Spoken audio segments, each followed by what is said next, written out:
Hello students, again I am with some questions to make sure that you are understanding the topic relation. Here questions are very good. These are very good questions. Actually all the questions are very good, but these two are not only the questions, these are some important results. First of all, it is given that I am reading the question. R1 and R2 are two equivalence relations in a set A.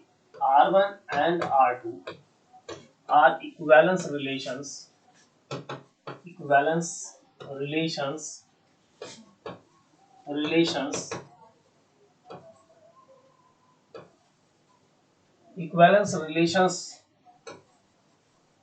on a given set A. Okay, now we have to check, rather to show two things. Firstly, R1 and R2 intersection of these two is also an equivalence relation over the given set. If R1 and R2 are two equivalence relations, then intersection of these two must be equivalence relation over the given set. Firstly, we have to show this one. And secondly, we have to show that inverse of this relation, that means R inverse is also an equivalence relation over the set A. So, I begin with the R1 intersection R2. Begin with the first one. So, let R1 and R2 are equivalence relation on a set A. Then it means that these two relations will be individually, separately, reflexive, symmetric and transitive. Now we have to check, mind it, मैं जो बोल रहा हूँ उस पर ध्यान दो. If we are to check X, Y, Z, etc. are equivalence relation, are symmetric relation, are transitive relation, etc., then we should start with the same relation. जिसको चेक करना है वहीं से शुरू करो. So first of all, we have to check whether R1 intersection R2 is equivalence or not. So start with R1 intersection R2. So for reflexivity,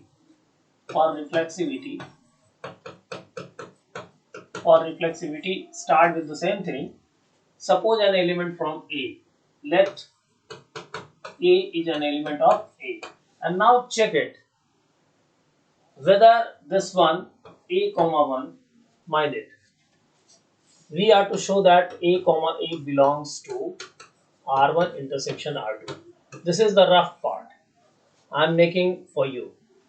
We have to show that A comma A belongs to R1 intersection R2, and it will happen only when A comma A belongs to R as well as this belongs to R2.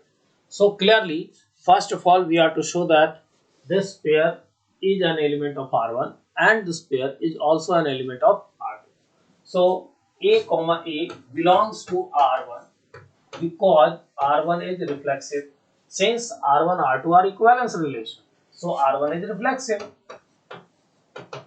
Similarly, A comma A also belongs to R2 because this R2 is reflexive.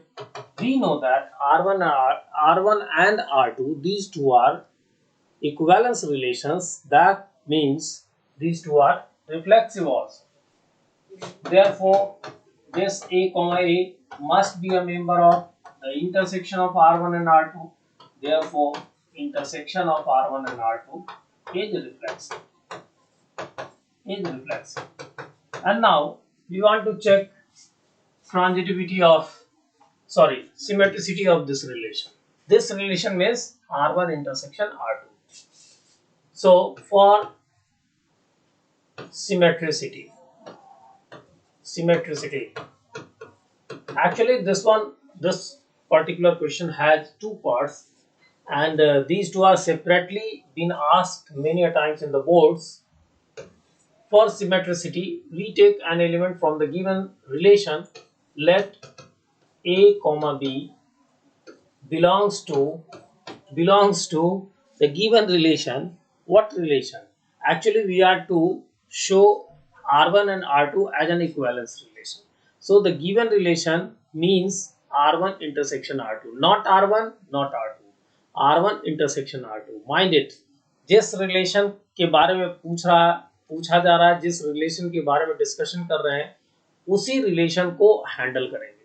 So we suppose that AB belongs to R1 intersection R2, not to R1, not to R2, but R1 intersection R2. And now, what is to conclude? The rough part. The rough part. We are to conclude that B comma A belongs to R1 intersection R2. That means we are to show that B comma A belongs to R1 as well as belongs to R2. Only then we can say that B comma A belongs to intersection of these two. So primarily we will have to show these two are belonging to each of the relations. Now we suppose that AB belongs to R1. That means AB must be a member of R1 and cause of this intersection, and AB will be member of R2. We know that if any element is a member of the intersection of two sets, then we say that this element is a member of both the given sets. So clearly X belongs to B also. So having that very concept, we have written here A comma B belongs to R1 and A comma B also belongs to R2. So now we can say that B comma A belongs to R1 and B comma A belongs to R2. I have written just in the reverse order because we know that if AB belongs to R1, we know that R1 is equivalence relation. So it will be symmetric also. And if R1 is symmetric, then it is clear that AB if belongs to R1, then BA must belong to R1. So it is written here. Similarly, R2 is an equivalence relation. So clearly B comma A must be a member of R2. So we conclude that this B comma A is a member of the intersection of these two. This is the common element. So R1 intersection R2. So we got the result. So we will say that R1 intersection R2, because if AB belongs to R1 intersection R2, we concluded BA belongs to R1 intersection R2. So R1 intersection R2 is symmetric. And if it is symmetric, then we are to talk about transitivity of the relation. Okay. So for transitivity, we take two elements from the given relation. For transitivity,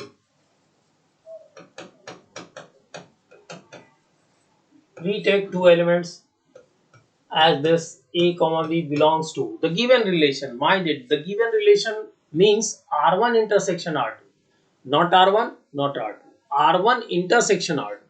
So AB belongs to R1 intersection R2 and B comma C also belongs to R1 intersection R2. And now, what does they mean? They mean that this AB belongs to R1 and this AB belongs to R2. Okay, this has been taken from this statement. And now for this statement we can write B comma C belongs to R1 intersection R2 and B comma C belongs to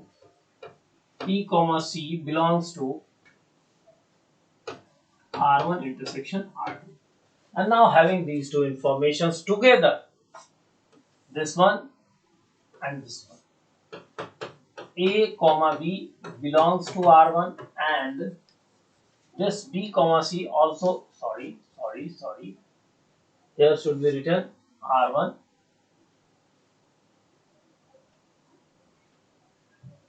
R1, and here should be written R2.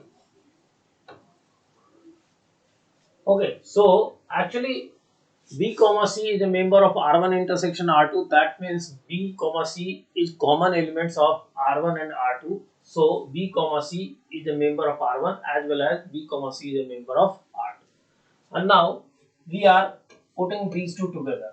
A comma B belongs to R1 and B comma C also belongs to R1. Okay, these two has been taken together and these two are also being taken together. A comma B belongs to R2 and B comma C belongs to R2. Now we know that R1 and R2, these two are equivalence relations. That means these two must be transitive. If R1 and R2 are transitive, then we can conclude with this statement: AB belongs to R1 and BC belongs to R1 and R1 is transitive. So AC belongs to R1. So we conclude AC belongs to R1. And again having the same idea, same concept, AB belongs to R2, BC belongs to R2, and we know that R2 is equivalence. If R2 is equivalence, it is transitive, and if it is transitive, then it is clear that A comma C must be a member of R2. And now think about this. This A comma C is a member of R1 as well as a member of R2. So clearly this is the common element of R1 and R2. So we can write here A comma C belongs to R1 intersection R2. And now we got the result. We have supposed that AB and BC, these two are members of R1 intersection R2, and we concluded that the first one A and the last one C, AC, belongs to R1 intersection R2. Therefore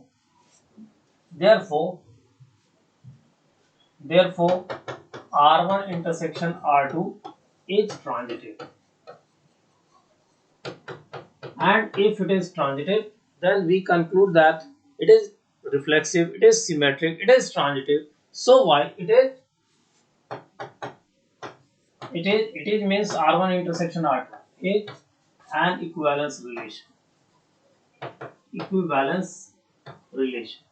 And now the second question of this one must be discussed here. These two are actually the characteristics of the equivalence relations, and out of those two, the first one has been discussed by me in this video. I have begun just with this question, and now I want to conclude with the second question. Okay, so the second question is very clear. First of all, go through to see what is written here. In this question, it was to say if R1 and R2, these two are equivalence relations on a set A, then we were to show that R1 intersection R2 and R inverse, these two are an equivalence relations. So we are to show that R inverse is also an equivalence relation in A or on A, as you wish to say.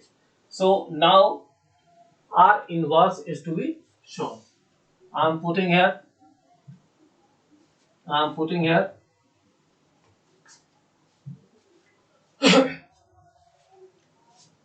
we have to show that if sorry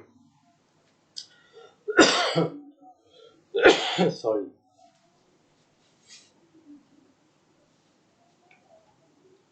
we have to show that if R is an equivalence relation in A, then we have to show that R inverse is also an equivalence relation in A. Then R inverse is also an equivalence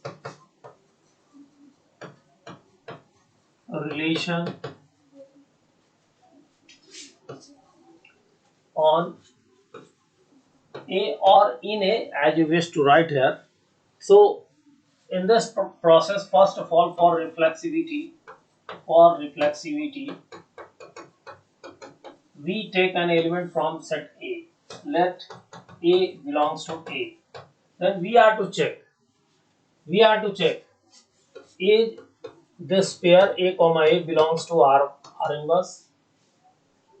In this process, first of all, we will check this pair belongs to R or not. So first of all, A comma A belongs to R. It can be concluded because R is an equivalence relation.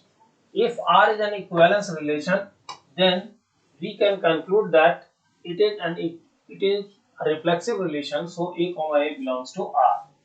Since R is reflexive, therefore reverse of this one. देखो भाई, जब inverse relation कहते हैं तो inverse relation में क्या करते हैं?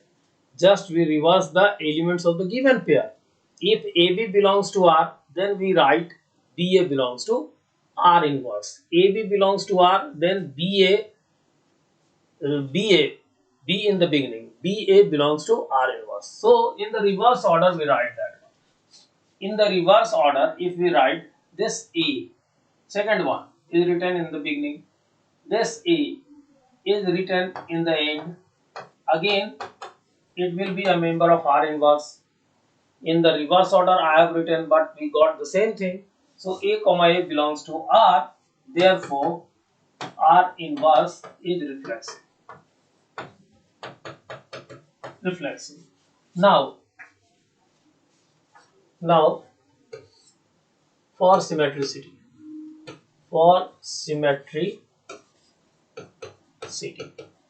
In the process of symmetricity, we take an element from the given relation. Suppose that A, B belongs to R. Then we are to show that. R inverse. Then we are to show that BA belongs to R inverse. In this process, take help of R. First of all, think in this way. If AB belongs to R inverse, then clearly BA belongs to R. We know that if any pair XY is a member of R inverse, then the reverse pair, that means Y comma X, belongs to R. मतलब जो R में है उसका reverse R inverse में है, जो R inverse में है उसका रिवर्स R में है. So clearly A comma B if belongs to R inverse, then B comma A must belong to R. Again we can write A comma B belongs to R. How can we write this one? As we know, R is an equivalence relation.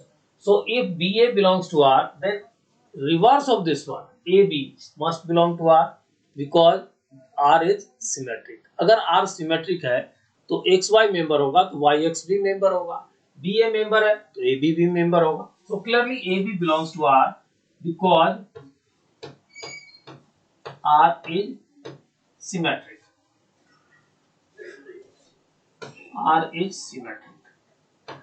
Okay.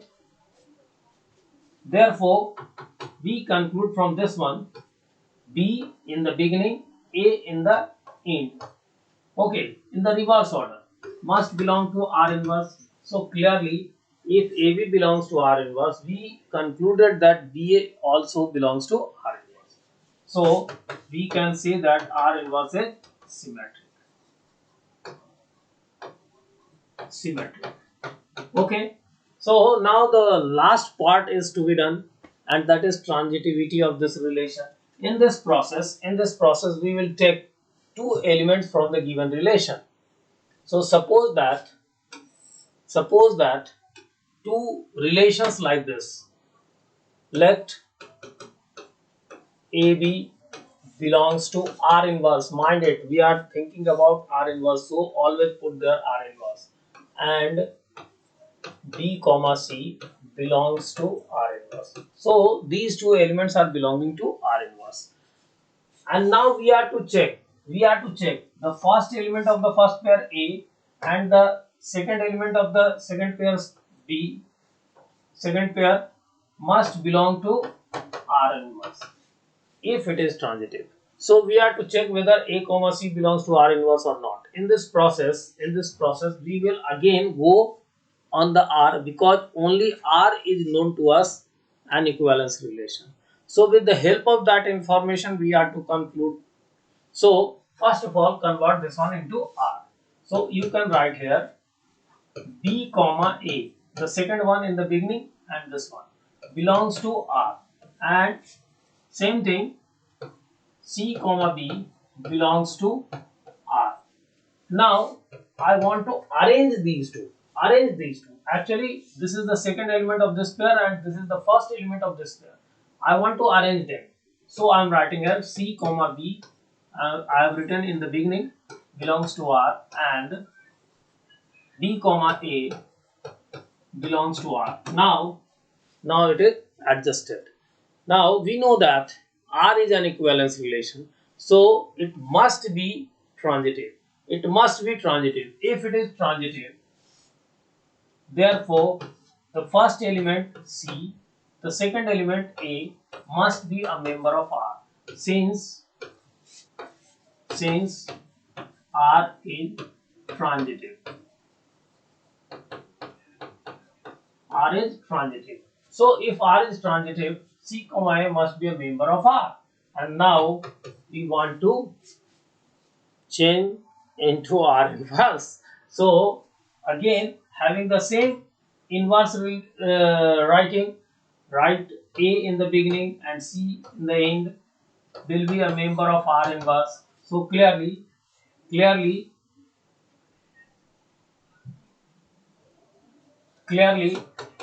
A comma C belongs to R concludes that we have supposed that AB and BC, these two were members of R inverse, and we concluded that AC also belongs to R inverse. So we can say that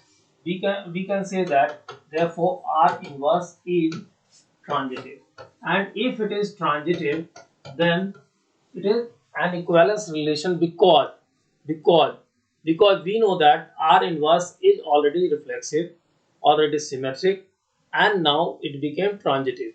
So we conclude that hence R inverse is an equivalence relation. Okay. Actually, I want to conclude the video, and before conclusion of the video, I want to just recall the main thing of this. In this one, it was given that if R1, R2 were equivalence relation on A, then we were to show that R1 intersection R2 is also equivalence relation on A. So that was the first part of the question, and the second part of the question was this: if R is an equivalence relation, then we were to show that R inverse is also an equivalence relation. Actually, these two are not only the questions that have been asked many a times in the board exam, 12th board exam. Only not this is the important part of this, that these two questions have been many a times been asked in the 12th board exam, but these two are known as characteristics of equivalence relation. So mind it, I hope these two questions or these two results must be kept in your mind in the process of the beginning for the 12th board exam, or getting something more than that. Okay, hopefully you could understand. Now thank you, and have a nice day.